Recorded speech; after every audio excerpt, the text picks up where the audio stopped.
बाप, पूत, पवित्र आत्मो एक देव पूण एक जण. पवित्र सभेच्या भावार्थाची बुनियाद आत्मीक एकचाराचो समुदाय. आयज खेरीत भाशेन आमी ह्या भोव पवित्र त्रित्वेची परब समोर वता. देव बाप, देव पूत आनी देव पवित्र आत्म्याची दोळाय आमची ताय सदांच आसा. पवित्र आत्म्या वरवीं आमी सगळीं एक जाता आनी देवाची योजना ताची दोळाय घडयता.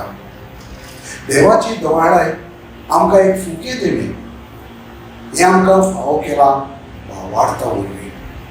देवान आमकां आपणाक मानव बळी केल्या. आमच्या सोर्या जेजू क्रिस्ता उद्देशी देवा लागीं आमी शांतीन जियेता. तर आमी आतां अनुभवलोल्या ती देवाची दोळाय ताणेंच आमकां भावार्था वरवीं भोगूंक पावयल्यात आनी ताकाच लागून देवाची मोहिमा आमकां मेळटली म्हूण भरवसो धरून आमी उरवडटा.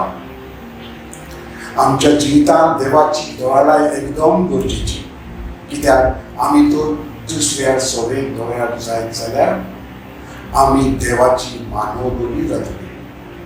तर ही दोळाय केन्ना आमकां फावो जाता? वय, मिसाच्या बलिदानांत. जेन्ना आमी हे त्रित्वेचे पवित्र मीस समोर उरता तेन्ना ही ताची दोळाय काकूत आनी मोग मनशा कुळाक फावो जाता. मिसाच्या शेवटाक शांती वचून येवंक ही दोळाय काकूत आनी मोग दुसऱ्यांक वांटूंक यादनीक आपले पुरचेक हेच भरवशान वरादायता.